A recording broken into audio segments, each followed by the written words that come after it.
Duck hunt gun. Duck hunt. That was screen. Stop What you saying.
We've been tweeted.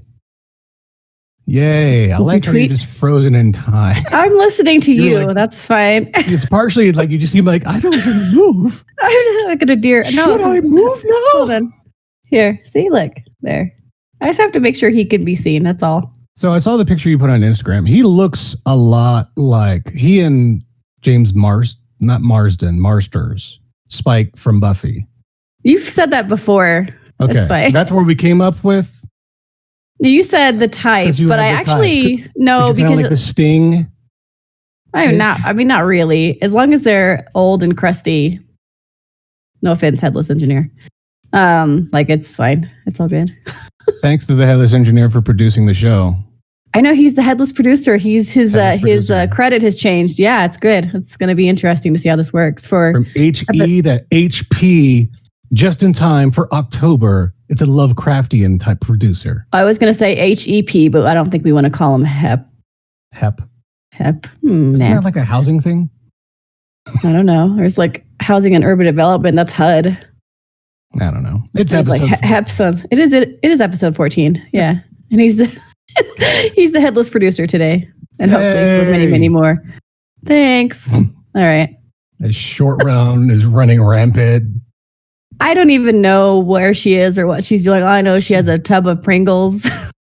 Reenacting the risky business scene downstairs. Ding, ding, ding, ding, ding, ding, ding. It slides in and hits the wall instead. Pringles go flying everywhere.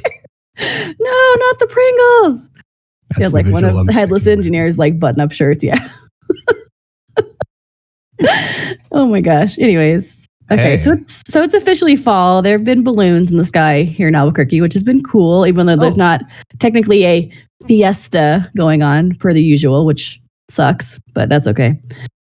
But there's still up and everything. A little bit, not to the tune of 250,000 people here over a certain amount of time, but there's some people. So, and you know what else comes with fall that I've noticed a lot?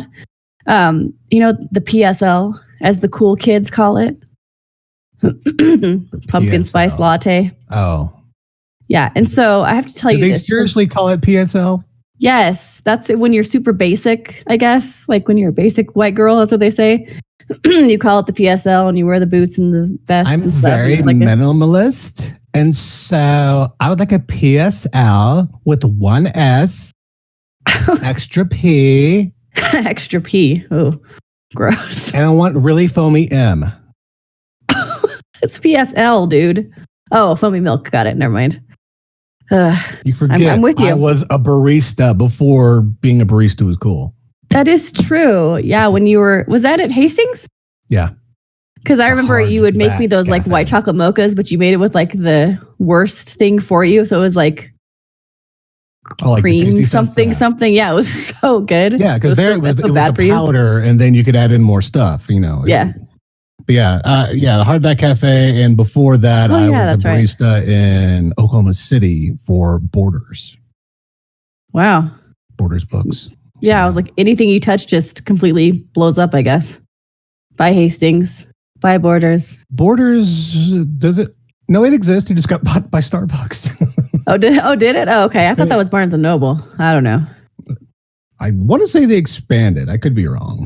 I want to say after I left, they did. But anyways. So I'm on this group with a bunch of ladies. And there was this little prompt that came up, and it was like, of these fall flavors, it was a caramel apple, candy corn, PSL, or s'mores. Like, which one would you get rid of? And I was like, PSL for sure. And you would have thought that I had like murdered some innocent something in front of them. They're like, you basically ripped off their soccer mom sweater and burnt it in front of them, and they took it as if you were burning a flag. A big orange flag with a pumpkin on it or something, with a cup. Yeah. With a two-tailed mermaid, right? Yeah. Anyways, okay. That's what they should do. The pumpkin spice, but like put pumpkins. I don't think that has the same connotation as you think it does, but that's okay. That's fine.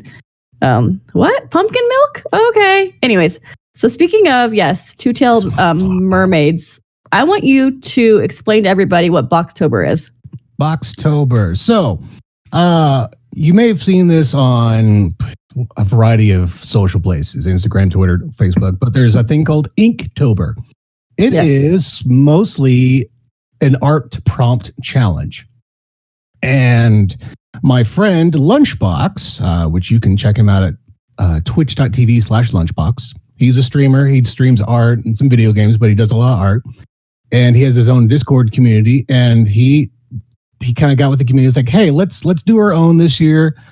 Give me some ideas for art prompts. And so they came up with Boxtober. So far, we're on day 4. Yeah, we're on day 4. Yeah. So day 1 was Derp. Day 2 was Gauntlet. Day 3 was Rain, and today is Water. And so it's just a challenge of.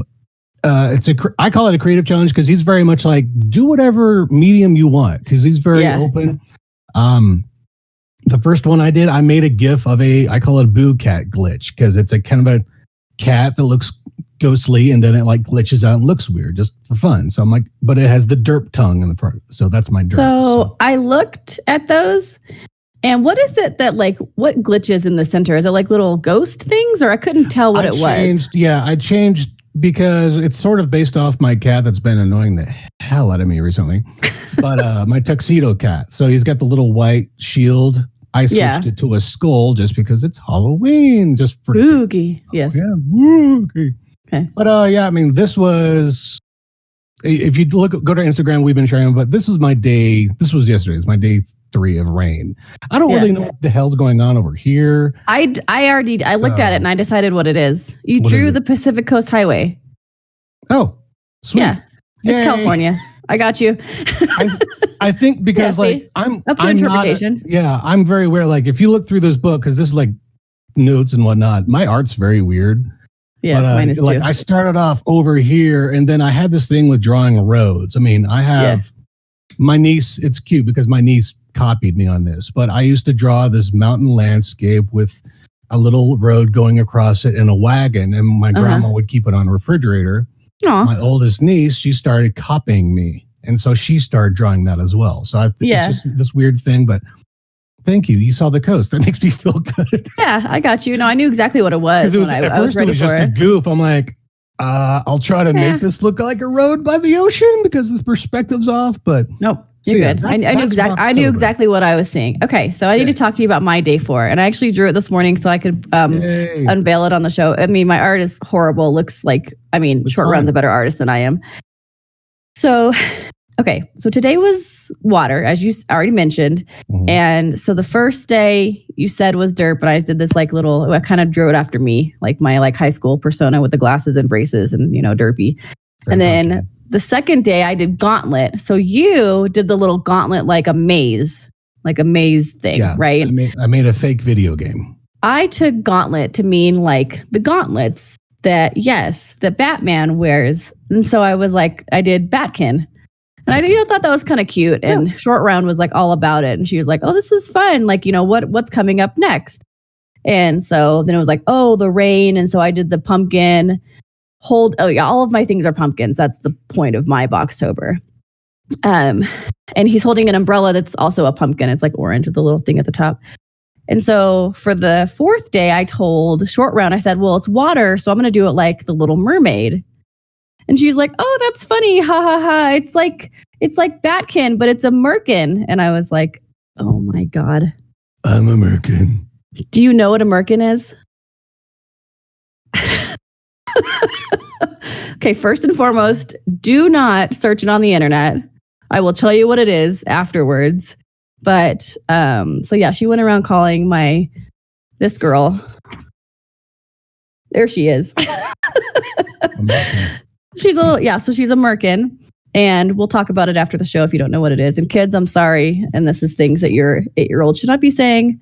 And I didn't even think about it because I was like, oh, cute. Part? It has to do with a very specific body part. Yes. Is it a function of said body part? No, it is not a function. It is an accessory of said body part. And that's our PG-13 moment of the day. Also, my Moya moment. Yeah, the MOYA moment. The mom of the year again. There you go. Sure. Yes. And also, HBDLB. Happy birthday, Lindsey Buckingham. Yay. That was yesterday. So I know I had to wear his shirt today. Along the lines of words that Short Round, shouldn't be saying. Innocently. Uh-huh. I have this disturbing memory from my childhood of back in the day, there was show and tell. And so a girl in a class, she brought her cat. Oh, gosh. And I wasn't able to have cats as a young age. So I was excited there was a cat. So I started running around the playground saying, so-and-so has a other word for cat. Is it a 5-letter word that ends with Y? Yep. Starts with a P. And it was a girl? Yes. Okay. Broadcasting this very loudly, excitedly, running around. Yeah. And I just had this distinct memory of this other child just. What was this? This was second or third year of college that you did that. Was it? No. This was 5th grade. Oh, okay. When you, in theory, should have known better, but not quite yet. Okay, got it. No, I mean, I did have the Sandlot vocabulary as a child.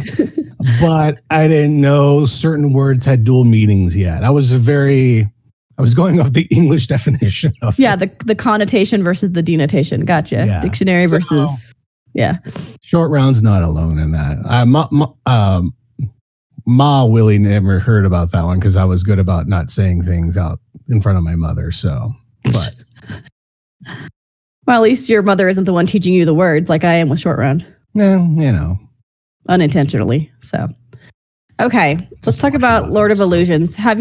So we talked about Halloween watch list a little bit last week, and then I saw you had from like day one. Is this sort of like an ongoing deal, or what are you working on? Yes and no. Wednesday night, my D&D game got canceled, and we usually start late, so I'll have a cup of coffee just so I can be conscious. Or a cup of tea. Sorry. If it's caffeinated, yes. Okay. Oh, good job. But that night, I just was on a creative whim. And so I came into this office. I was actually working on the Kitty Gauntlet, I think. I can't remember what I was working on. Yeah, it was the Kitty Gauntlet. Anyway. Days. Yeah.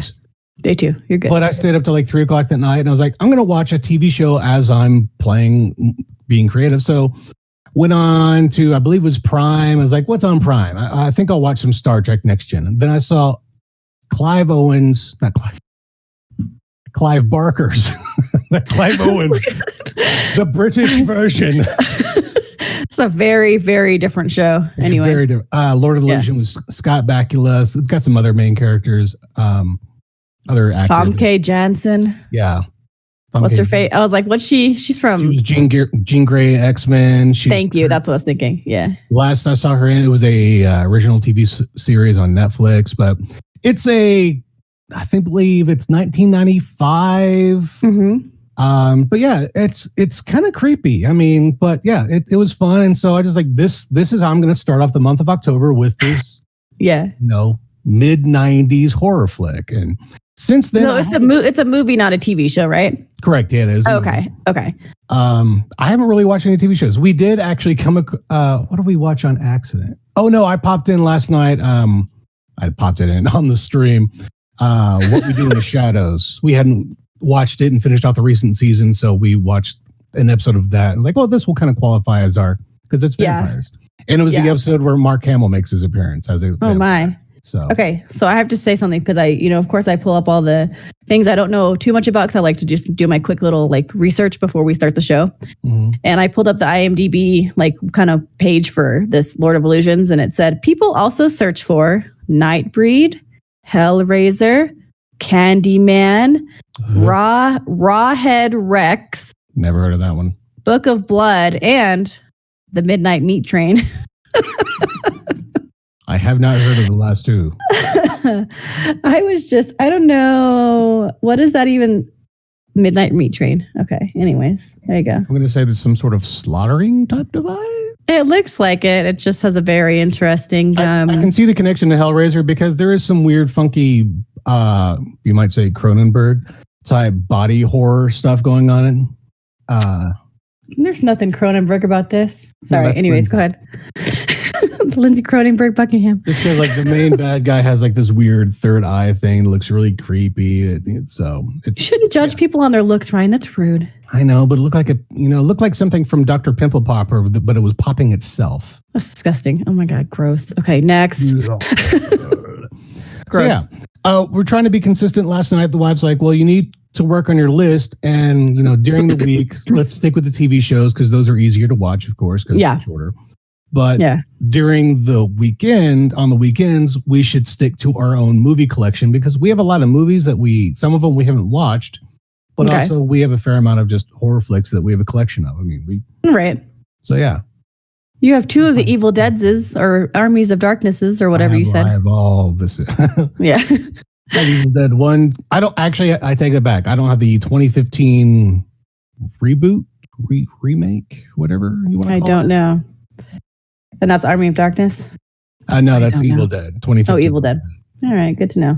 It had Sam Raimi. It's a good horror flick. It's working on my Christmas list, kids. All right. Yeah. Also, tonight, I'll figure out something. We'll watch something later today, and that'll kind of kick that off. And then during the week, we'll find some sort of shows. Yeah, I have a list, but I'm just kind of let's go over here. So yeah, I've had a very crazy week with some things. I've been helping out with a friend, and so I am very much behind, but I will catch up to ensure that 31 days of whatever it ends up being is the consumption for yes. How's community going? It's good. It's silly. Fact, before we came in, we just saw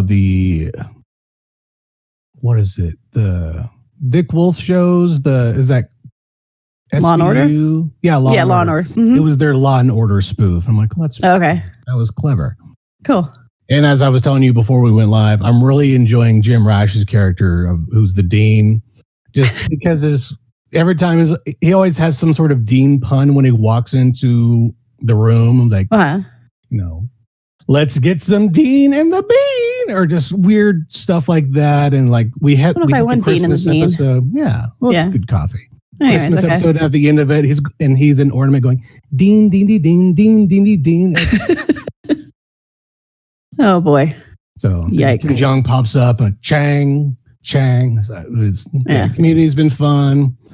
And let's see, all that fun jazz. Can I talk about the thing that I've watched with Kim Jong in it now? If you feel so inclined, I'll allow it. Yeah, I need to talk about. Actually, you know what? No, you can talk about Raised by Wolves. I need to know more about this because I pulled this up too, and I see the girl holding like the fetus thing or the embryo or whatever. And I'm still like, you kind of explained it to me, but I'm still lost. So I need you to clarify what's going on. It's a very unique show. It's on HBO Max. Okay. It is, I will call it heavy sci-fi. Okay. There's almost some weird ties to the Alien universe because Ridley Scott directed the first 2 episodes of it. Okay. And the show's on HBO Max. Yeah. Yeah. But so it's futuristic. You start off with this ship entering orbit, and then you see these 2 androids. They get out of it. It's like, okay, let's set up this colony. And then one android plugs in the other into these little boxes, and then 9 months later, they have 6 babies. And basically, they are, saving Earth. And like there's been a giant war that's back on the planet Earth, and so this guy, who you don't find out who he is really till later on, has sent off these 2 androids to make sure that the human civilization still exists without the problems that led them to this war. Got it. It's heavy sci-fi. I've enjoyed it because it's heavy sci-fi. Also, that's your bag. Character. Yeah, it's good sci-fi. I'll put it that way. I know. Yeah, I know you like good that. Music. And the actor, I really like the TV show Vikings, and the lead actor from seasons 1 through 4 of Vikings. He is one of the actors in this. I forget. It's like Finnick or something like. Travis Fimmel. Yes, him. Okay. He was also in the War of the Worlds, the WoW movie. Okay. the game WoW movie. World of Warcraft? Yes, that one. He was in that movie. I keep getting points this morning, man. I'm like knowing things. Yay. Good time. Yeah, I'm enjoying Rise of the Wolves. Just very, very sci-fi. Okay. Good to know. Fun aspects of it. So. Nice. Okay. So, Jim Butcher, did you finish Cold Days? I'm still working on Cold Days. I believe, I think I'm in chapter 20s because yesterday I had to clean the grill and I just, let it go as I was cleaning the grill outside. And yeah, you're still listening, right? Yeah. Okay.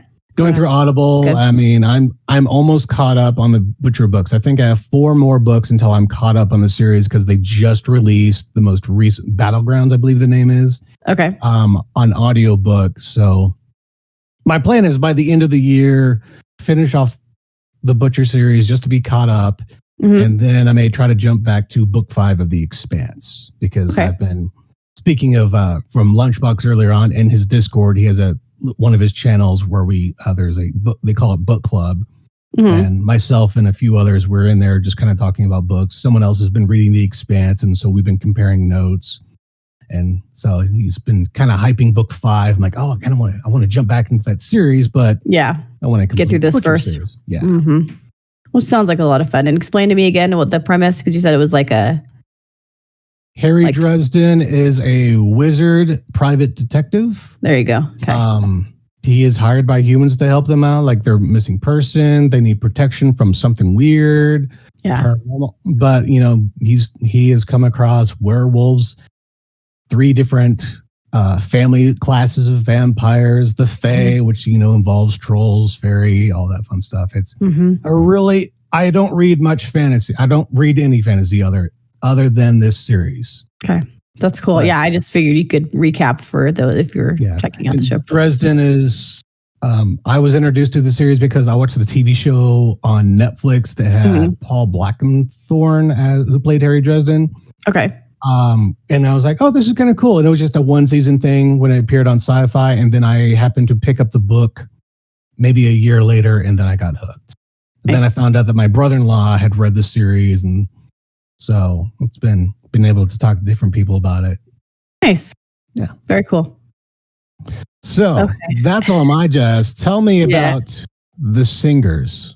So I think I'm going to throw a wrench in it for just a second because I want to talk about Nandi and Dave first because like perpetually the information and the things that I have to talk about get more and more depressing as I'm discussing, and they're all very related to each other. So I'm going to talk about with the silly stuff. Sandwich it. Okay, never mind. Fine. Masked Singer. Okay. No, All right, Masked Singer. You can go with Nandi, but I end with it's okay.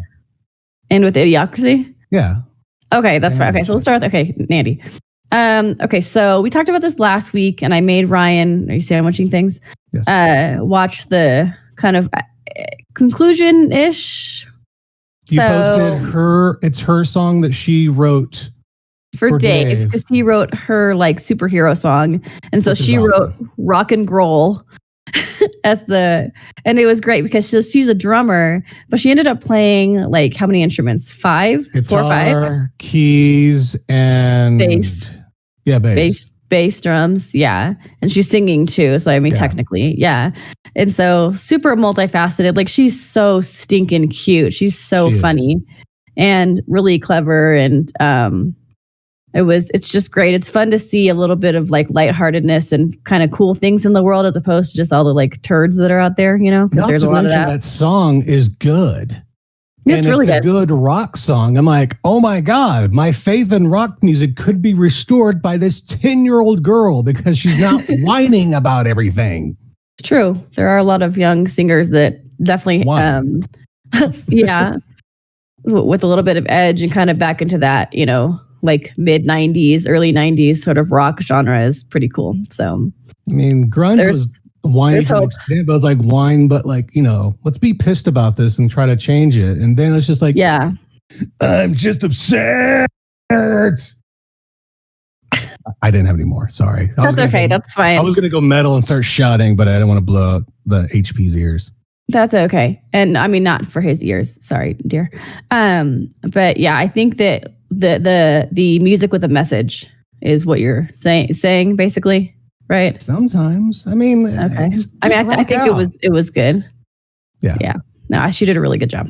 Yeah. So good job, Nandi. Good job, Dave. Kind of like the Foo Fighters in a way. They have, you can tell they're having fun when they're performing. Yeah. And so like, that's, you know, you can have your depression rock if you want your depression rock. That's fine. Isn't that emo? I thought that was emo. Yeah. I'm saying all this, and I've been listening to a lot of German industrial metal because the wife found some good. If you've heard of Rammstein, she did a search of bands that sound like Rammstein or similar to Rammstein. We were introduced to a band called Oomph. You sent me that. I didn't listen to it. It's just got good beats, and we've been really happy with, you know, how it sounds. It's like, oh yeah, and then we've kind of looked at the lyrics. I'm like, oh yeah, these are good lyrics too, the translated ones. So. Mm-hmm. Yeah, anyway, it was like when I went to see Pandemica, and the band I was listening to on the way back was Who, H-U, and it's like the throat singers with like the instruments and stuff. It's pretty cool too. Very Viking-esque in a way. Yeah. I think I've got one of their songs. It's it's pretty cool though. Something like that. Sounded like the reverse of Missy Elliott's Work It. Anyway, sorry. Okay. So let's talk about Masked Singer. Yeah. Did you hear about it? Did you hear what happened? Nope. There was so much controversy on last week's show. It would have been even better for this to be a part of it. That's someone refused to wear a mask. Kind of, yes. But here's the thing. Remember how I told you? Remember how I told you last week that the premiere was down 44% from like the couple of seasons ago, and it was like at an all-time high. And so I'm just going to go out on a limb and say this is probably staged what happened, because it was a little too coincidental, but also everyone's like, you can't stage reality TV, Rizzo. They say as they use a fake audience for all the shows because it's quarantine anyways. So it was Group B that started off this week, and I feel dumb because I didn't pull up the listing of who was in Group B, so I have to do it like kind of by memory. But anyways, Seahorse was there. Whatchamacallit was there. Serpent was there. Were you watching Masked Singer, or were you watching a horse race? Masked Singer. Anyways. Okay. Sorry. Yeah. It's okay. It's fine. I'm trying to think of who else was there. I can't remember. Well, Gremlin was there. There were 6 of them, and I apologize for the other. Oh, no, I don't know. The other ones that were there because I can't remember. Anyways, so they had 6 that were in the group, and Gremlin was the last one to go. And he sang Stand By Me, and he dedicated it to his friend who had passed away. And then all of a sudden he tells Nick Cannon, he's like, I can't wear this mask anymore. And everyone's like, what? because usually they vote, and then whoever has the lowest votes gets voted. It gets gets voted off or whatever. Okay. And he's like, I can't wear this anymore. It's too whatever. It's too hot. And so he just ends up unmasking himself before they even voted. And they're all like, you can't do that. Don't do these things, and they kind of hyped it up like throughout the week. The thing that's going to change the trajectory of Masked Singer forever. And anyways, it ended up being Mickey Rourke, which honestly does not surprise me in the least. He was in The Wrestler. He was in, I think, 9.5 Weeks, and he used to look really, really good. City, back in the day. Yeah, and he was super handsome, but then he had all the plastic surgery and drugs and things, and then his face turned into, I don't know. The Expendables 1 through 3. Oh my gosh. Anyways, yeah, and so he's like, oh, there, and there he was, and then he chucked the gremlin head into the audience. It was pretty funny. So basically, he didn't take off the mask. He did. He took the mask off himself. Oh, and he was actually a gremlin inside. Okay, I got you. There it is. Anyways, yeah. Okay. How well does Mickey Rourke sing? Not. Okay. Not. I mean, he could have been voted off anyways, but yeah, it was unless he was doing some sort of Tom Waits type style, then I could see him pulling it off. But yeah, because he's just gonna get a grizzled voice. No, it was Benny King, Stand By Me. Yeah. I mean, it was okay. It was just super old, super grizzled, totally. Yeah. But he's also old and grizzled and just looks like he's been run through the ringer 812,000 times. So anyways, bye, Mickey. Interesting. Bye, Gremlin. He was really cute as the Gremlin, though. You'll see the picture, but anyways, it was weird. Huge Gremlin. Okay. So now we're going to get into the satirical / depressing things because it all should be satire, but we're all living it. Yeah. So I'm gonna put these all together. So I sent you the video for Weird Al's "We're All Doomed," right? Good. Did you watch it? I did. From the debate. It was fun. It was so funny. Yeah, it was really good. And then on what day was it? Wednesday or Thursday? I guess it was Wednesday. You told me that you made some comment about Idiocracy. That was Friday. And was that Friday? Yeah. Oh my gosh, brain. I don't even know. Sorry. Friday. And you said, we can't be anything if you haven't seen Idiocracy. So I was like, well, we have to do the show Sunday, so I should probably watch it so we can talk and do the show. And until then you spoke with my representative, Sean O'Connell. Sean O'Connell. Yeah. He just took over he happened to take over your little Discord thing and we were just chit-chatting. Yeah, Sean seemed cool. You're kind of a D. He gets the job done. It's fine. Anyways, so I talked to Sean and I told him, I'd found that I happened to have it on, I don't know, somewhere it's HBO free to me or something like that. So I watched it and Idiocracy by Mike Judge. This came out early thousands, I believe. Yeah, I got it. Let's see. It was 2006. It's Luke Wilson, right? Or is it Owen Wilson? It's Luke Wilson. Maya Rudolph. Terry Crews. Dak Shepard. Frito. Yeah, Dak Shepard. There's basically. Yeah. Basically, the voiceover actors from King of the Hill, because a lot of the presidential cabinet, those are voices from King of the Hill. The judge that convicted him, that's the guy who's in everything. That's the guy who plays Bill. Okay. But yeah, it's satire, but unfortunately, it's become real. Oof, it's real. It's scary real. But the funny thing that when I pulled up the site again, just to just remind myself what was going on, it has Idiocracy listed as a sci-fi thriller. It's not exactly, but it's great. Yeah, it was really funny. Yeah, poor Fuddruckers. I did read about that because, oh no, they wrote the script and Fox, because it was Fox that distributed it, was not very supportive of the film, so that's why it kind of got a low. It's we're dumping this in just a few theaters. Yeah, but the interview asked how did you get by with all, because they make fun of Starbucks, Fuddruckers, Carl's Jr., Ford. Because Carl's Jr., F you, we just want to eat. Yeah. but the lawyers, they were like, so how do we get by you doing this? Well, you only have one real corporation in there. It'd be better if you made fun of more of them. Brondo. Yeah. Prom It's not a real thing, but it's not a real thing, but it's, making fun of Powerade and Gatorade and all that because it's got electrolytes. But there's another one like plants need. Yeah. Or plants want, whatever. In one scene, they're driving a Fjord because Ford was bought by a Norwegian company. So yeah, and that was the one because wasn't that the car he was driving during the rehabilitation?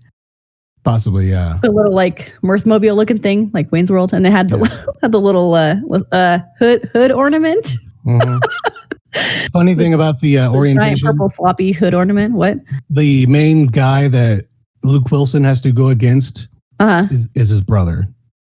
Oh yeah, that's another Wilson brother.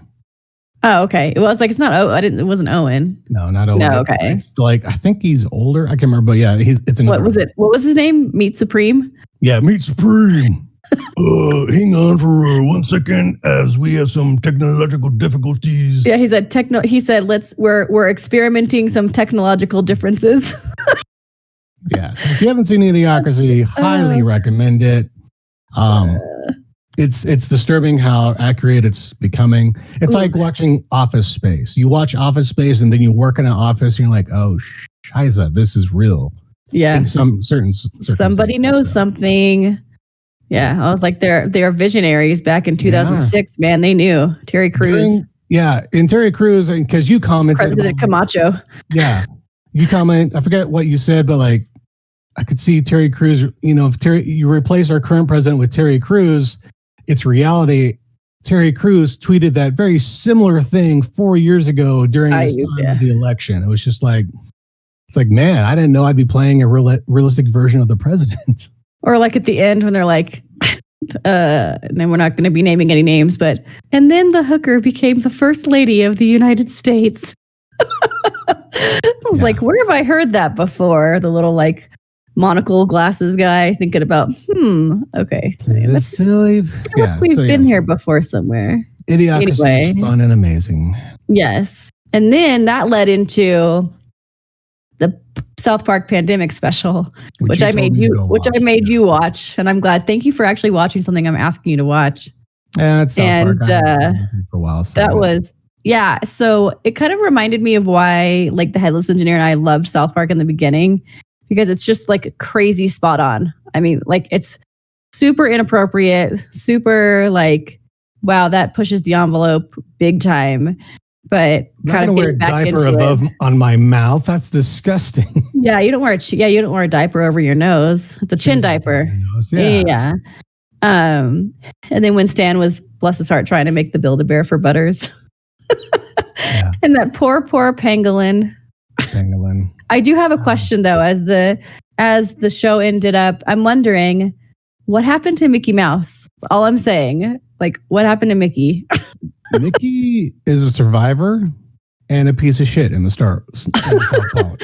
Okay, big time. Like, did you see Mickey's first appearance in South Park a few years ago? Probably not, because I was thinking, it was making me think back to when the last time was that we actually watched it like episodically. Gotcha. And I was placing it back maybe, like, I don't know, like maybe, because how many seasons are there now? A plethora. I've lost 20 something. Yeah. And we probably were at like maybe season like 14 or 15 or something, maybe somewhere around there.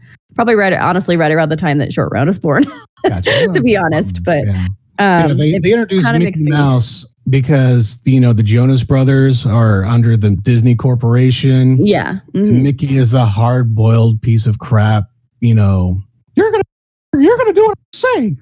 And like he ends up knocking one of the Jonas Brothers out. Are we gonna have a problem? Ha, ha, as he's kicking him. Yeah. So it's like the personification of their Walt Disney in a way. But yeah, I did really like the fact that Mr. Garrison was the president. That made me happier than I think I could have expected, because there's all these things, because I'm not watching it episodically anymore, and I was like, I remember those people, and there. And then I need to go back, obviously, because 4 years ago it was very got it making fun of that particular individual, the individual he was running against. Yeah, got it. Well, and then the other thing, because I noticed that I thought was interesting, was like the Marsh family is rich now, And they have, there's that was new to me because reason. I didn't know Randy was had his own weed farm. An entrepreneur. Okay, fine, weed producer, whatever, fine, yeah, weed farmer, yeah. He's an entrepreneur, Ryan. It's in Colorado, it's fine. That's true. That's a good point, actually. So yeah, and I was like, oh wow, look at it. It's like and then they have like the little like tapestries and the little embroideries on the wall, and it's all like polyps. Yeah. Very classic, very classy. Yes. So highly recommend. HBO Max is where I watched it. So if you want to give it a try. Probably going to be on Cartoon Network, if not Cartoon Network. Comedy Central. Yeah. I mean, yeah. See, I'm sure it probably is. Watching South Park for a while because locally we lost Comedy Central. Oh, okay. And then it came back, and then it popped up on Hulu, and now it's just streaming various. But yeah. Yeah, and then one other comment before we move on. But poor Token, when the teachers said he went to the hospital because of COVID. Oh my gosh! Poor Token. Yeah. I saw that. I was like, oh man, so incredibly messed up. But you're just like spot on. But it's so accurate. Like it's, okay, next. Anyways, yeah, that's as political we'll get. There you go. Via Idiocracy and South Park. we should go back to the good old days and talk about my album of influence, so we can talk about a more simple time. So tell me about album number 5. You know what the word is? It's Grease. Grease is the word. Grease lightning? Oh, yeah, that too. Yeah, so the movie soundtrack to Grease is my album of influence, number 5. John Travolta, he's my something. I was as a hero. That's not true. I love him. And so this was my gateway. Yes, hearts. Thank you. I just like dreamily can't even like think about it. My gateway musical. Everyone has one. Do you have a gateway musical? Yes. What is it? 7 Brides for 7 Brothers. Okay. Anyways, yes. So Grease was my first really. No, it's fine. My first real foray into realizing what the concept of a musical was, and I didn't know that it had like a stage show kind of thing. Didn't understand that concept because this came on the tails right after Phenomenon. Because remember I told you I'd never heard of John Travolta before. And then Rizzo. It still surprises me. I know. Yeah, like I know. You seem like a child that would have watched Look Who's Talking.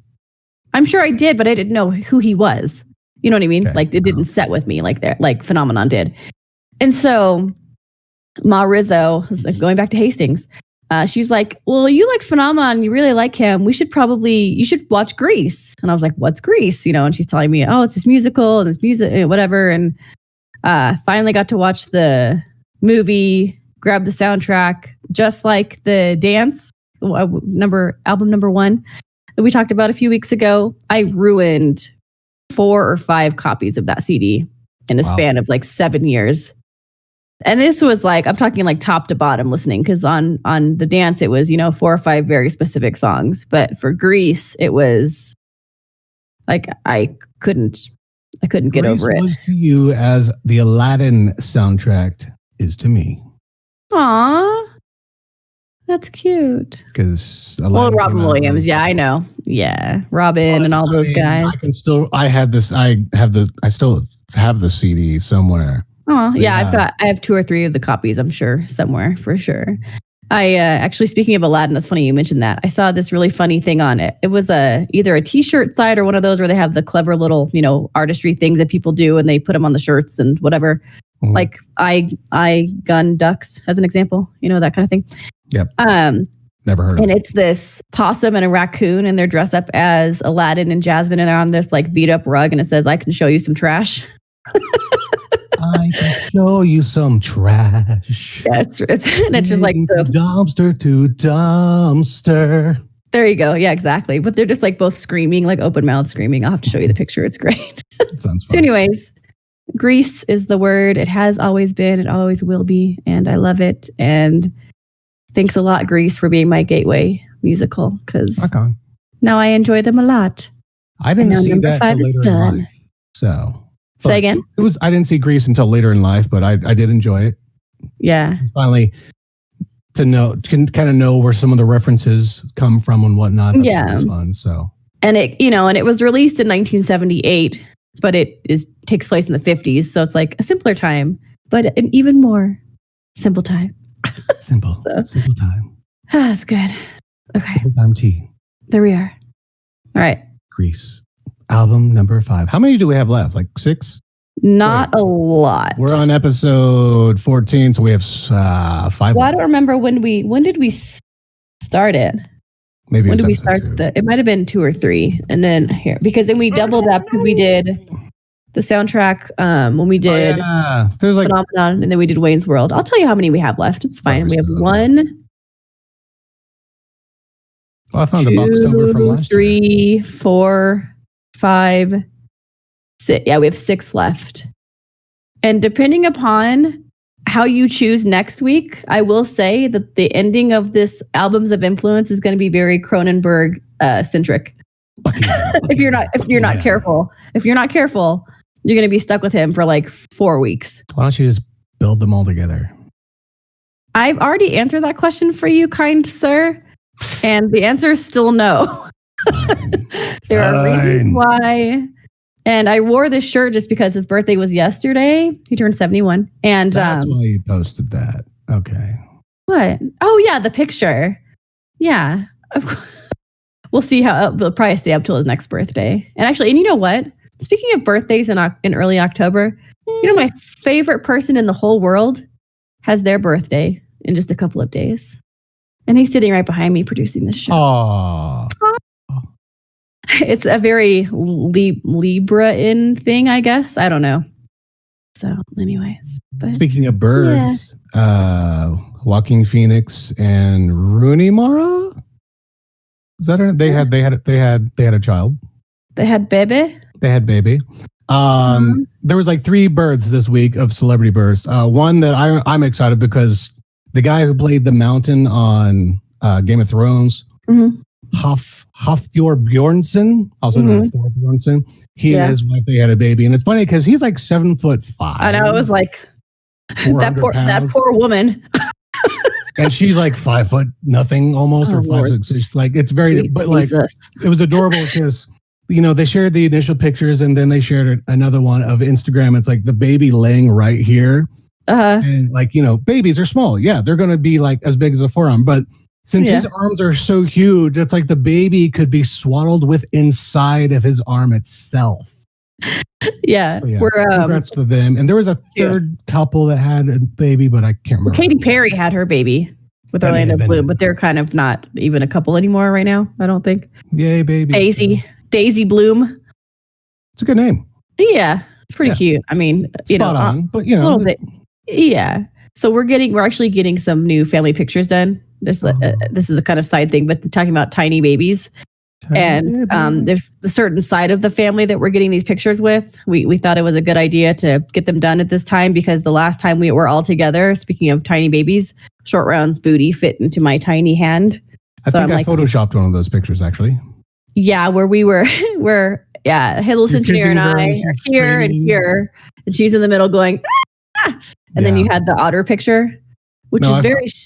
No, I photoshopped in Con. Oh, well, somebody did the otters. Might have been the Headless Engineer, but his favorite animal is the otter, so it's kind of funny. It's a good animal. Yeah, it's really, really cute. So, anyways, chill, river, time to get new pictures and time to do things and everything else. And speaking of tiny humans and things like that, will you tell me about Humanoids? Actually, Humanoids is the publisher.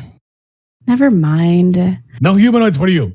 Okay. So the comic book for Sweatpants and Superheroes, yes. It's actually 3 different comics. There was Sanctum, Sanctum Genesis, and then Sanctum Redux. Sanctum is kind of what started off. It has, I love stories like the movie The Abyss. You're underwater or Alien. You're in space. You are stuck within the confines of the structure. You can't go outside. The Abyss, same thing. You're underwater. This takes place in a submarine. It happens underwater, of course, but this submarine comes across this weird cave and everything, and they keep coming across like skeletons, and then the crew are starting to go insane where they're attacking each other. Let's please keep driving towards the skeletons and crazy place thing. Yeah. All right, go ahead. Yeah, because the submarine's on a certain mission, but for whatever reason, they notice that they are veering off course. And then they find the structure and they identify there's a distress signal coming from a Russian sub that doesn't exist because of the fabrications done to it. And then insanity and chaos incurs. And it's dark, but it's really fun, and I really enjoyed it. So, that's when you go, yay! Yeah, it was one of those where I was reading at night. My wife's like, "What are you reading?" I'm like, "It's a comic book." She's like, just a night story. That's all. Happy nightmares. Yeah. And then Sanctum Genesis is kind of the prequel. It's like this. Think of it as the beginning. Yes. Yeah. No. Anyways, okay. Yeah. I say prequel just because it came out, but yeah, you're correct. I got you. Because within that Russian submarine, they found notes that were written by a Nazi general. They're like, this is kind of weird to find in a Russian sub.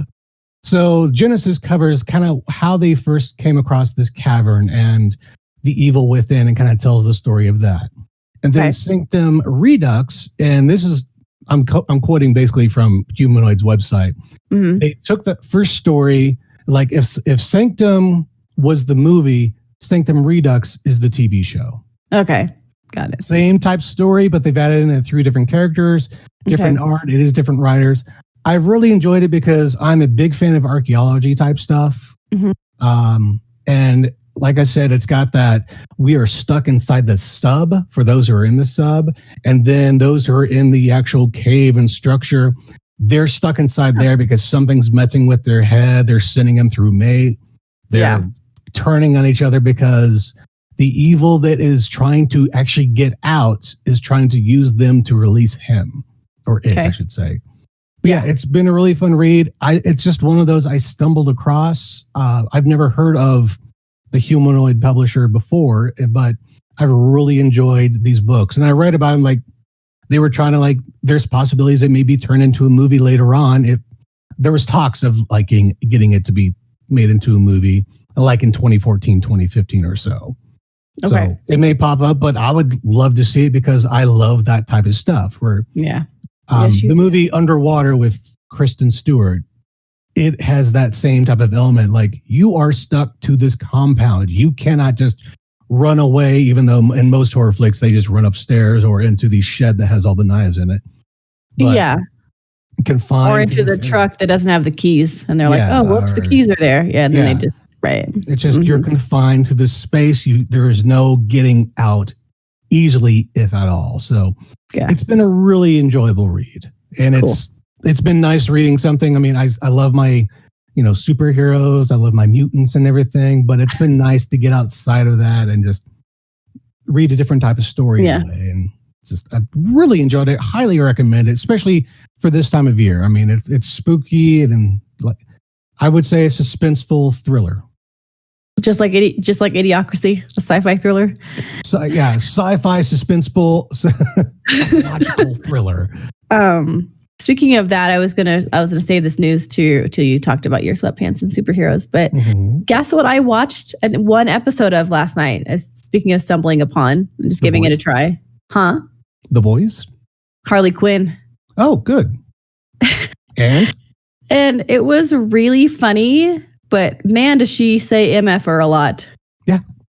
Like a ton. I was like, wow. It's really what funny. Would you expect? I know. I think Poison Ivy's probably my favorite character, though. She's so funny.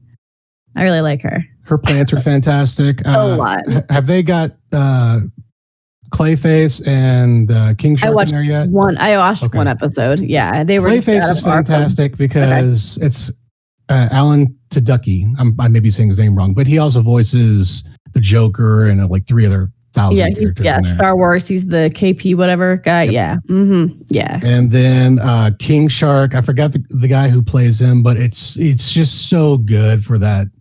Yeah. I think we'll talk about that more next week, but I just wanted to let you know that I did start watching it because I just wanted to check it out. And that was actually right after I finished the pandemic special. I just wanted just something kind of mindless to watch and just kind of relax to. And it was funny. Kind of got into it. It was funny. Very graphic. Yes. Very kind of get past the... No, not even close. When they're on the like ship at the beginning and the guy is like trying to do the toast and then not so much the guy as just the guy's face. You're like, oh, okay. He just pulled that face right off of his head. Yeah, when I watched it, I was like, it was the Joker. Yeah. Yeah. But anyways, it was really good. So taps into the world of insanity. So let's talk Halloween a little bit as we kind of are getting into it. Did you do any more of your watch list at all? You kind of hit on this with The Masked Singer, but I forgot to mention Gremlins. Ooh, good call. Yeah. I actually saw 2 first as a child, and 2 is very, very, very light compared to the first one. Mm-hmm. But technically, Gremlins could be used as a Christmas movie because it takes place on Christmas, kind of like Die Hard. It's true. And Die Hard is a Christmas movie. Period. It doesn't matter. Okay, so I came up with a few things, and the one that I'm very disappointed in myself that I did not say last week, and I can't believe I didn't. Saw. That's like one of the most messed up movies. Did we go see that? We didn't, but I have a funny Saw 2 story. Okay, anyways. But I remember seeing it in college, and yes, we did, because I watched it in your dorm, and then I had to walk back to my dorm. Do you remember that? It was like after it was out of the theaters, because I was walking. So your dorm was like a 2-minute walk to my dorm, and I was like scared. I don't think we were at the dorms at the same time, because I remember I had the apartment, and then I went to the dorms after I quote unquote graduated. Which time? The first time. Okay, yeah. The first 4 or 5 times, yeah. Well, because what was it? Yeah, because I thought you were maybe not, but it was definitely with you, and it scared the daylight out of me, and I had to walk, and it was like, of course, it was dark, and I was like, I'm gonna get murdered on my way. Did we watch that with my cousin? Maybe it was definitely. I don't know. It was definitely in the dorms. But anyways, so I was very disappointed in myself that I didn't do Saw, because that's kind of quintessential, like scary. And Saw is a perfect example of stupidity. Oh, I'm locked in here by my foot. I have a hacksaw. Let me saw off the foot. No, why don't you saw off the fucking chain? I get through that chain though. They would. You think so? I think because usually those types of saws are. I could be wrong. But usually those kind of saws are good on metal. Okay. I wouldn't know, because I've never... You didn't even try. I've never personally gotten into a specific situation where I've had a chain against my foot and had to get out because there was like a killer person thing. Yeah, it's one of your family or whatnot. Yeah, well, yeah, that's true, because we didn't know he was actually... The guy in the middle, he was actually alive. He was alive the whole time. And it's Jigsaw. Yeah, come on, Carl. Carlers. Thank you. My bad. Yeah. I'm sorry. I'll do it real. Go for it. I have a couple more, but I saw Saw 2. Was that Mark Wahlberg, or was that? I can't remember. I think so. Maybe. Okay, we'll take a look. Let's just see here real quick. But my first quote unquote date, sort of, with the missus was at her friend's house for Valentine's Day, and we watched Saw 2. Oh, it was Donnie Wahlberg. Yeah, okay. I was like, it's like one of the Wahlberg. Better, man. That's a new kid on the block, dude. Anyways, but so that's how you wooed the missus. That was the first time we actually held hands, and I remember doing the little creeping hand thing, gradually getting closer during Saw 2, which is well known for the needle scraping scene in it, which is ridiculous. Yeah, pretty messed up. Yeah. But I mean, like, if you can hold hands and get through that, I suppose you can, live life together. So yeah. So what else you got? I'm as you're staying off, I'm thinking. Okay, so you mentioned Cabin in the Woods. Mm-hmm. I think, didn't you? And I really want to watch that, because I remember every time, like, the Headless Engineer really enjoyed this movie, and he said I'd probably like pseudo enjoy it as well. But I kept thinking he was saying Kevin in the Woods, and I was like, who the hell is Kevin, and why is he in the woods? From Cabin the creators of The Office. Kevin in the Woods. Yeah, I'd watch that for sure. Anyways, and then a few more that are more like family fun. The one I came up with last night as we were putting Short Round to sleep to bed was Monsters Inc. I was like, that's kind, that kind of works, like sort of a little bit. And then I was thinking about going back to my time when I was her age. Are You Afraid of the Dark? I was like, pulling up like the Nickelodeon thing would be fun. And then Scary Stories to Tell in the Dark. I always loved those stories when I was little. Like the black and white covers with the face or the whatever on the front. Mm-hmm. Goosebumps, the one I've heard with Jack Black, is actually pretty good. Yeah. I haven't watched the movie, but I did watch this series back in the day. Okay. And then the one I put it on our show clock where I was deciding I was going to use my brain for once was Simpsons Treehouse of Horror, which we talked about last week. But you know how many episodes there are of it? 31. And I was like, yes. So I figured one a day of those will just catch up, and I'll probably catch, like, as I catch up to them, I'll watch them every day. Yeah, thanks. That's on the plus.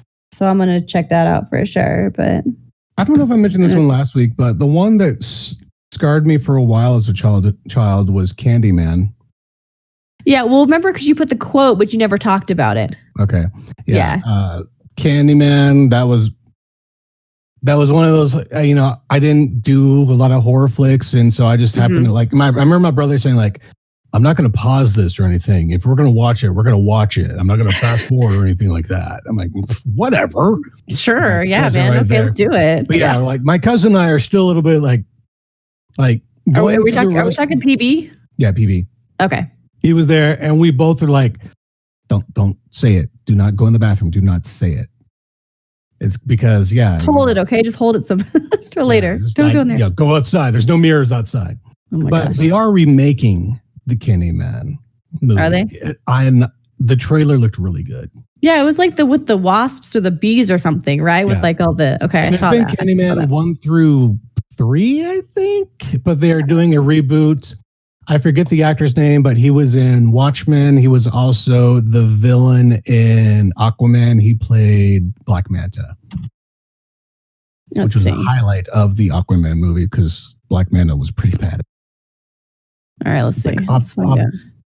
Abu Kar. Hi,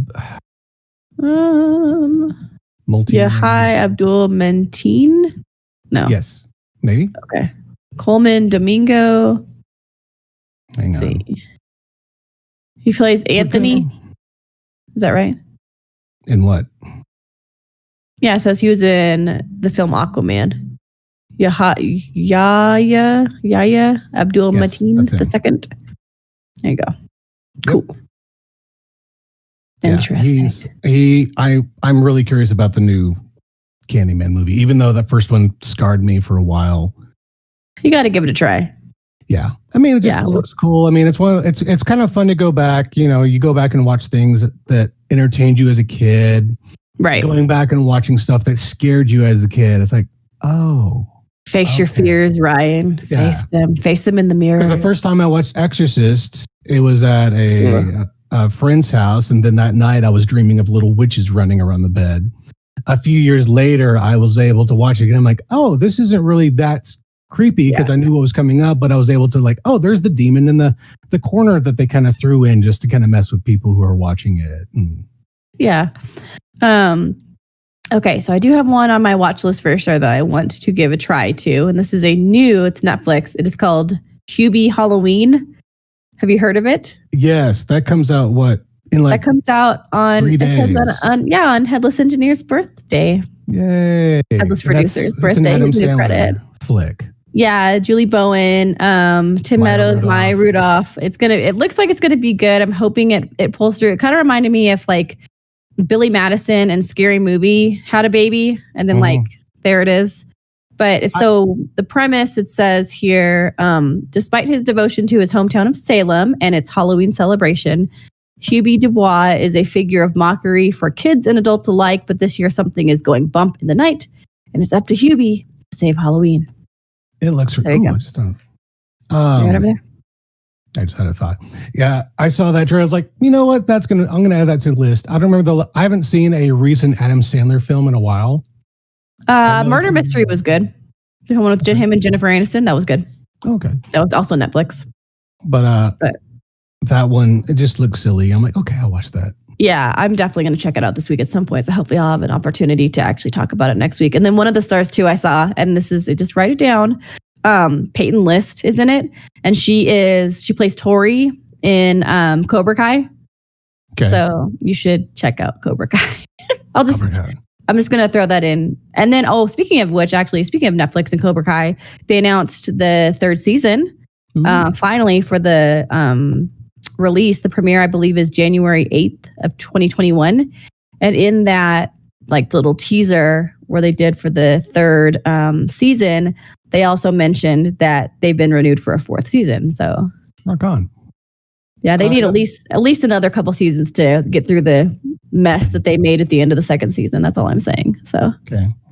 Another movie it's an anthology flick, so multiple stories within one that are sort of tied together. Yeah. Trick or Treat. Trick or Treat. Trick or Treat, 2007, American anthology horror film. Really Are you going back through your Halloween wish list? No, I just as you said something and it triggered oh yeah, that one's really good. Sorry, I triggered you, Ryan. I apologize. Okay. It's a good one. It's got Anna Paquin, Brian Cox, Dylan Baker, Quinn Lloyd, Trick or Treat. Okay. Trick or Treat. I just wrote the R like Toys R Us is a little backwards. I don't know why I did that. Anyways, I'm a Toys R Us kid, okay?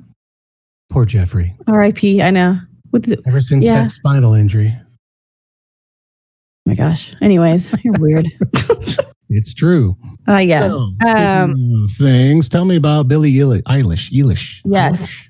Yeah. Speaking of things that are finally releasing soon, this is No Time to Die. My man Rami. So it's going to be released November 20th, and they finally released the music video along with it. Oh, and did you have it? Yeah, she's doing the song, which is called No Time to Die. And did you watch the video? Did you check it out yet? I didn't know it existed. It was very old school, kind of black and white with little clips of the film and kind of airy and breathy. It's really good. It reminded me a lot of, because it's not her too much, still the voice, but it's not her persona as much, in my opinion. But it reminded me of Skyfall a lot. So you should go watch the Skyfall video, Adele. It's Adele.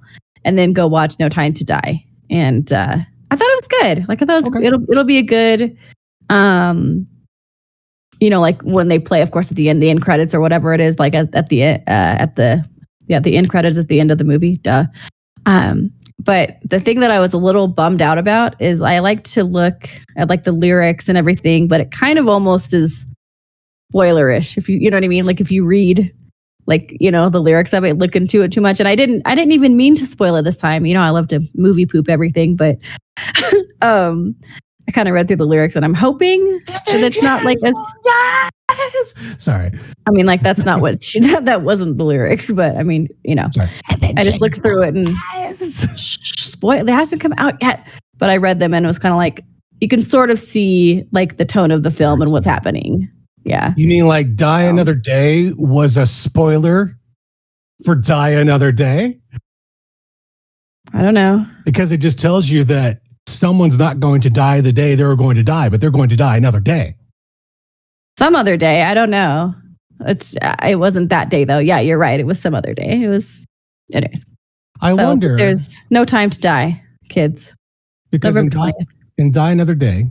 Yeah. Madonna actually. Madonna, yeah. Mm-hmm, yeah. Back in the olden days. Back when we had to make sure that we got to the radio in time to press record on the tape. It's true. But she's actually in the movie. I wonder how many times that's happened in James Bond movies. Good question. Whoever wrote the song? Yeah.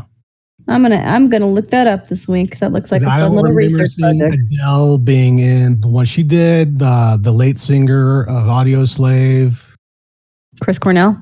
I don't believe he was in the movie when he did the intro. So, yeah, I keep getting points. I'm excited, man. Yeah. You should just a little tally of random things that I don't know what I'm doing. Get some points.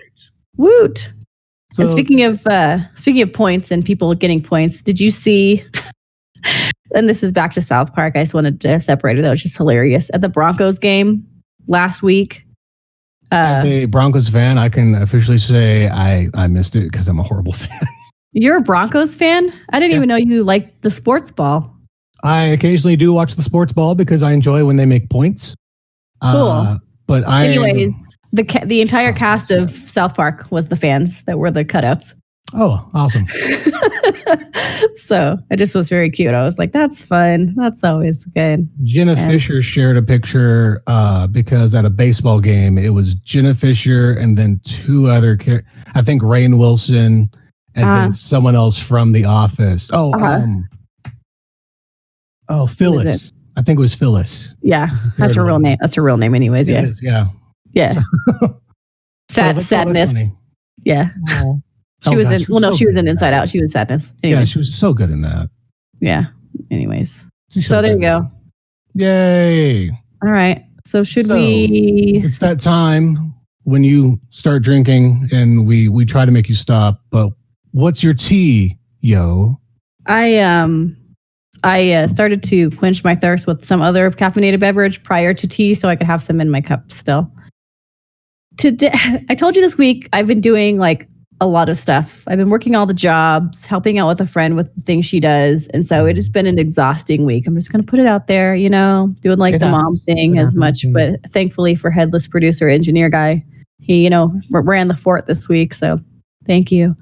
I picked Irish breakfast because that's the most caffeinated tea I could think of this morning. It goes great with the better whiskey. Oh my gosh, I needed it so bad. Anyways, and so it's a traditional black tea, nice and full of caffeine for you, and excellent with sugar and milk. This time I opted for white sugar because I just don't feel like the maltiness of the brown sugar, in my opinion, goes as good with this tea. Like, so there's a couple of other black teas that I love brown sugar with, but I like this one with just the milk and the sugar. And so I figured since I was so like exhausted, I guess is the right word, that I would talk about caffeine in tea. Okay, before you go into that, what makes it Irish? It's just the name because it's the type of tea leaf. So, okay, the leaves are from Ireland. I don't think so. No, because it's I think it's just like the potency of it based on the tea that's in it. It's got a kick. Yes. Okay. Pretty much. Yeah, but no, they don't. I don't believe that they have tea leaves in Ireland. I'll have to look into that. I don't think so, though. I'm pretty sure because it's like an English breakfast or Scottish breakfast, Irish breakfast. It's the same idea, but it's like the kind of tea that the Irish people were drinking, basically, like back in the day. Does that make sense? No? Yes.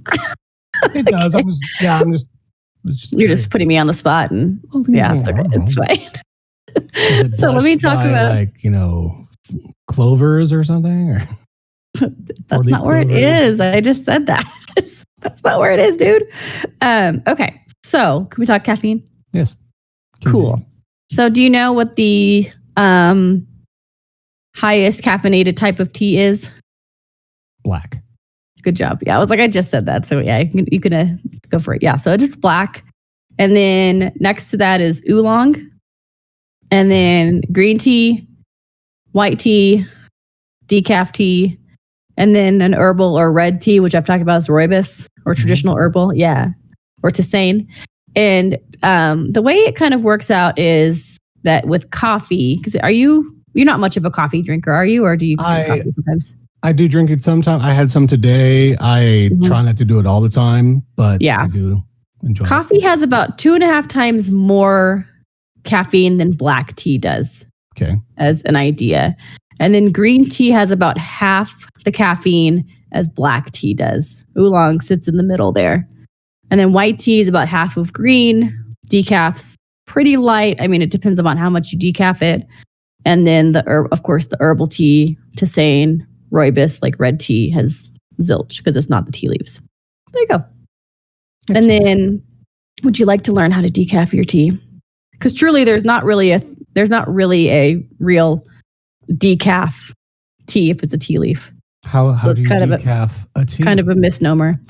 The way that I like to, there's two good ways, in my opinion. The way I like to do it is you boil your water, you have it in your pot.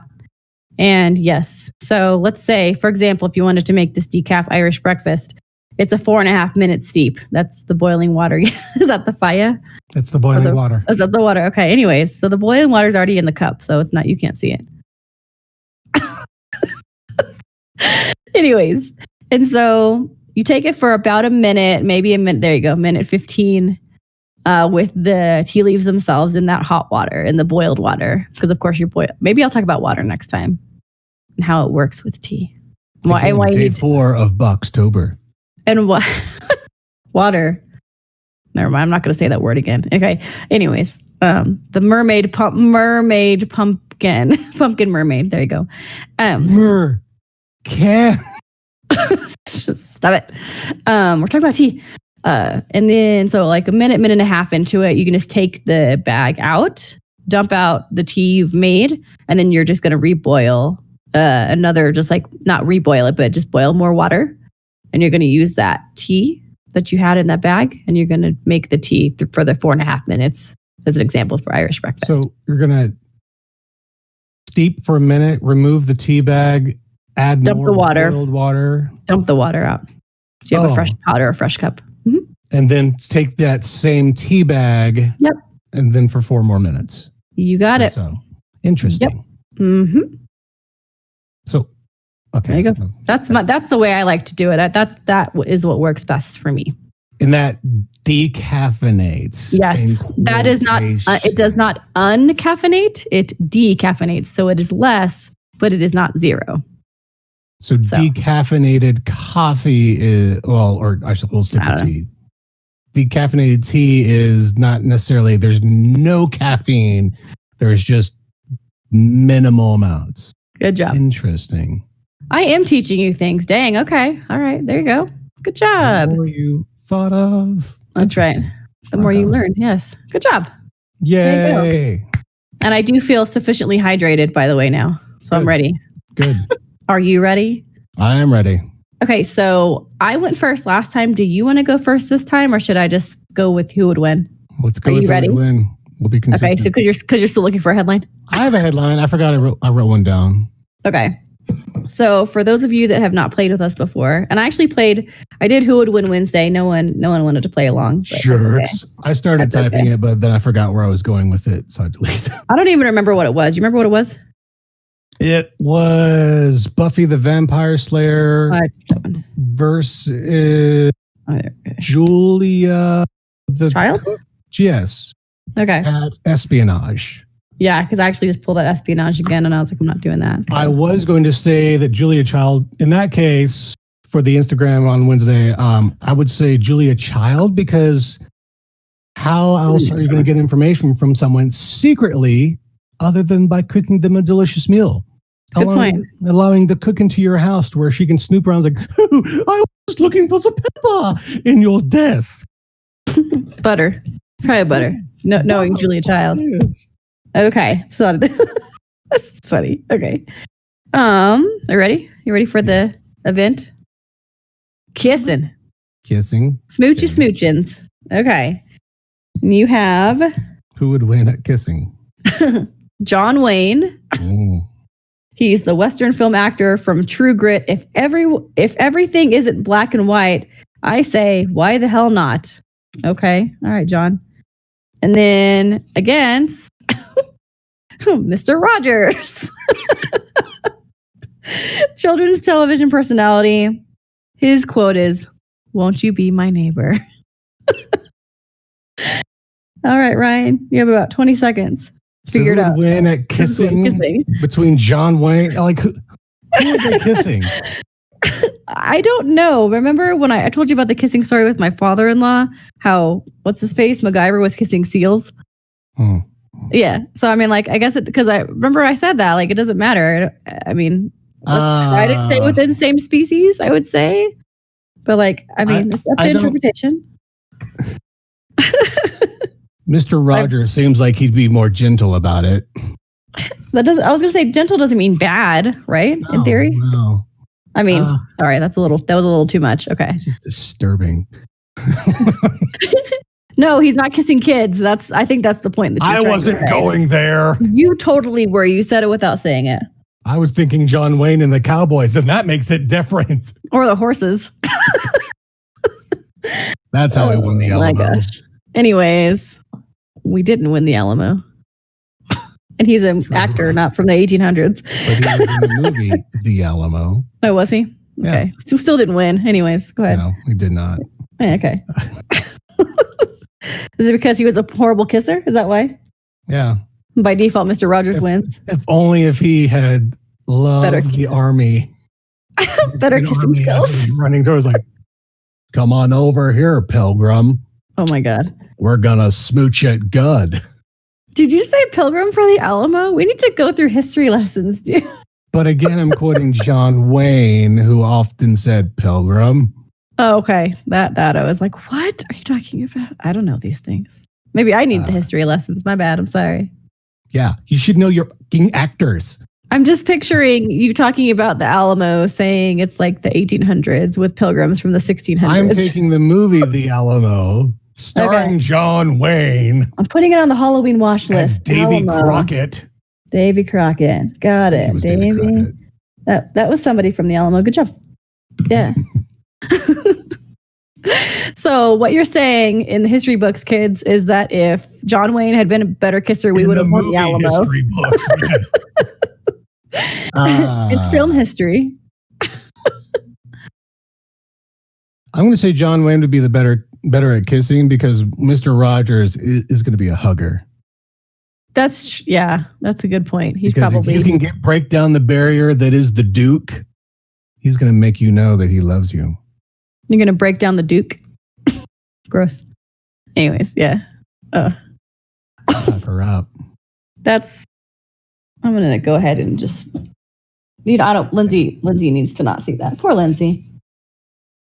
Yeah, so that's my bizarre answer for that. That was a very bizarre visual. This may be a really good episode for audio consumption. Now I'm looking at the cat. She's waiting for me to be done. Reminds me. Did we mention the leprechaun last week? Yes, we did, because you said the pot of gold, and we talked about Jennifer Aniston. Yeah. Okay. Yeah, we did. So yeah, I say you freak. John. Well. Oh, yeah, I called her now. She's gonna come hang out. Anyways. So yeah, I'll say John Wayne. So I cautiously say that the headline can't be any worse than this, but Lord knows. I kind of completely ruined it last week, so. Oh, that's what I get. All right. Give me another try, man.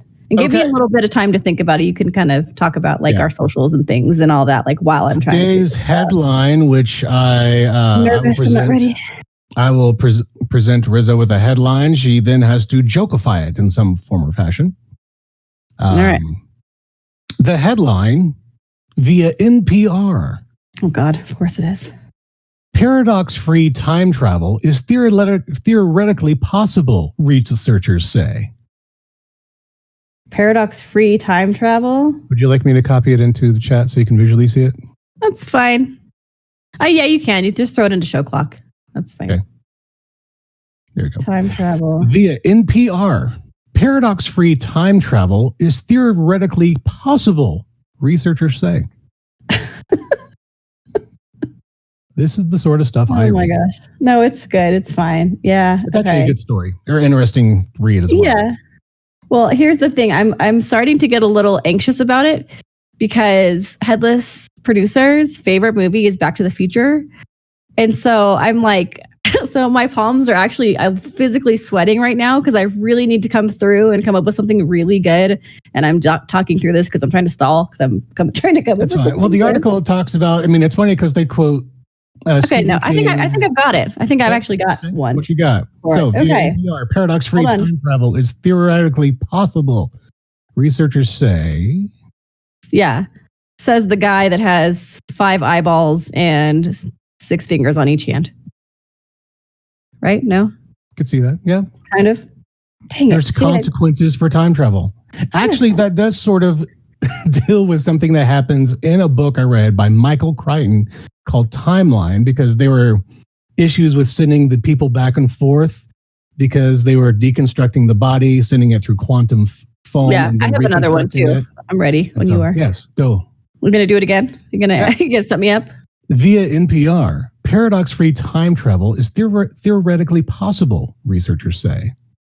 Cronenberg, Lindsay Buckingham, and Rizzo, the love story. I love everything.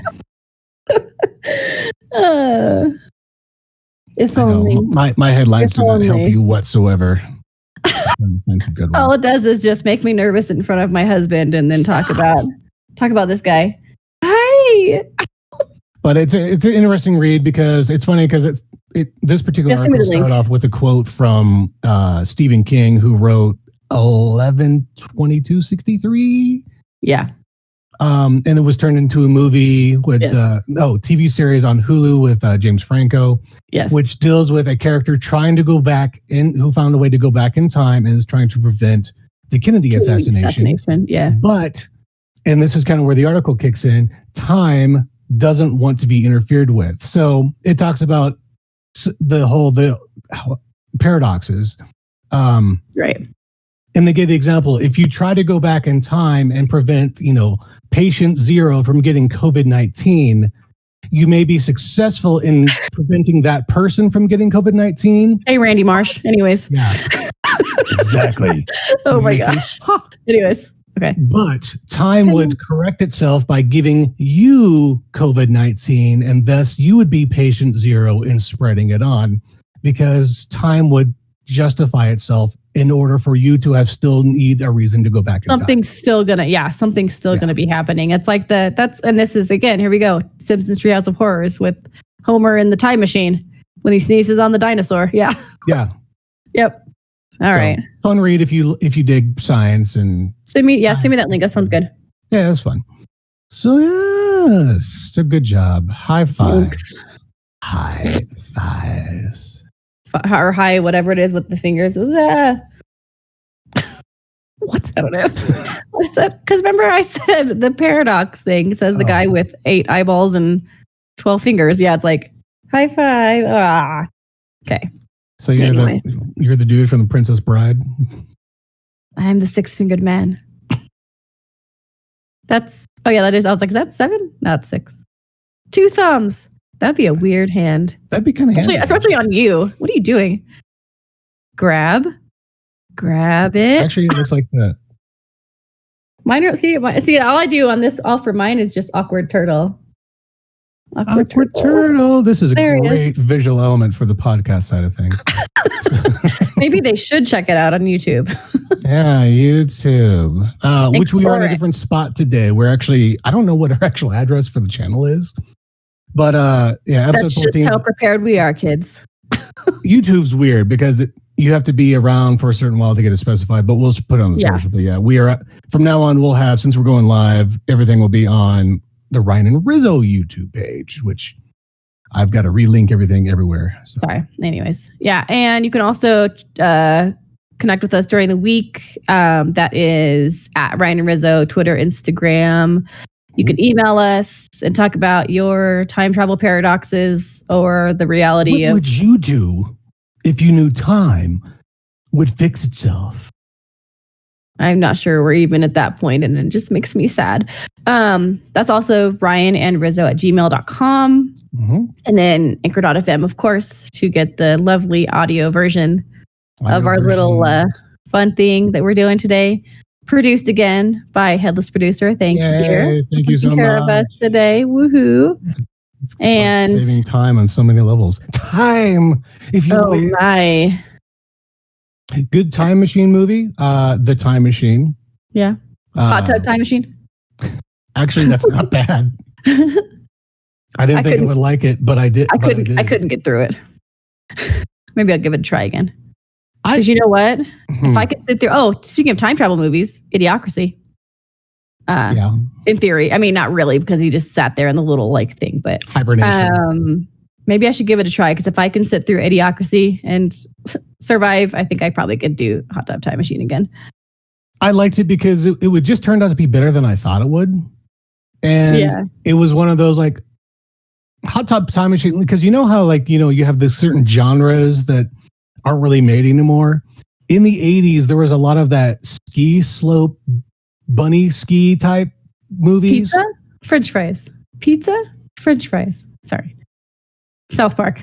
When they're in Aspen, if you French fry when you're supposed to pizza, you're gonna have a bad time. Do you remember that? No. Oh my gosh. Okay, you need to watch that. Hot Tub Time Machine. It's a modern remake of an 80s skiing film because it takes place at the lodge. It takes place in the 80s as well because it's time travel, but it was dumb fun. How did I not like that? That sounds like right up my alley. Maybe I need to give it another try. Okay. I mean, at first it seems like a really stupid idea, but like it's really fun. Craig Robinson's fun. Clark Duke's fun. It's everyone in there is. It's just it was again dumb fun. I haven't seen the second one yet. Yeah. Fun. All right. So I think this is the moment where I say the cue. Bumblebee tuna. Bumblebee tuna. That'll be our code word. Oh, there we go. Bumblebee tuna. So, fun times. All right. Anyways, check us out at Ryan Rizzo, Twitter, Instagram. Should be good. We'll do some tweets, some Instas, and we'll be back next week for episode 15. Hey, we're about to get our learner's permit, y'all. Ryan and Rizzo is a part of the Musing with McWillie Creative Network. You can follow us on Twitter and Instagram at Ryan and Rizzo.